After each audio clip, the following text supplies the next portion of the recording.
রাষ্ট্রীয় কাঠামো পুনর্গঠন ও গণতন্ত্র পুনরুদ্ধারে ৩১ দফার বিকল্প নেই বলেছেন মাহমুদুন নবী টিটুল। গাইবান্ধা জেলা বিএনপির সাধারণ সম্পাদক ও সাঘাটা ফুলছড়ি গাইবান্ধা ৫ আসনের মনোনয়ন প্রত্যাশী মাহমুদুন নবী টিটুল বলেছেন, রাষ্ট্রীয় কাঠামো পুনর্গঠন ও গণতন্ত্র পুনরুদ্ধারে তারেক রহমানের ঘোষিত ৩১ দফা কর্মসূচির বিকল্প নেই। এটি শুধু রাজনৈতিক ঘোষণাপত্র নয়, জাতির মুক্তির রূপরেখা। শুক্রবার ফুলছড়ি উপজেলার বিভিন্ন বাজার এলাকায় গণসংযোগ ও লিফলেট বিতরণকালে তিনি এই মন্তব্য করেন। টিটুল আরও জানান, জনগণই দেশের মালিক, সেই মালিকানা ফিরিয়ে দিতে বিএনপি অঙ্গীকারবদ্ধ।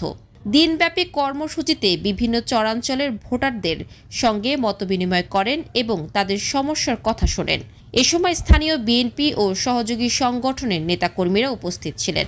মুজিবুর রহমান, বাংলাদেশ ক্রাইম 24, গাইবান্ধা। জাতীয়তাবাদী দল এদেশের জনগণের রায় নিয়ে আগামীতে এই দল ক্ষমতা গ্রহণ করবেন।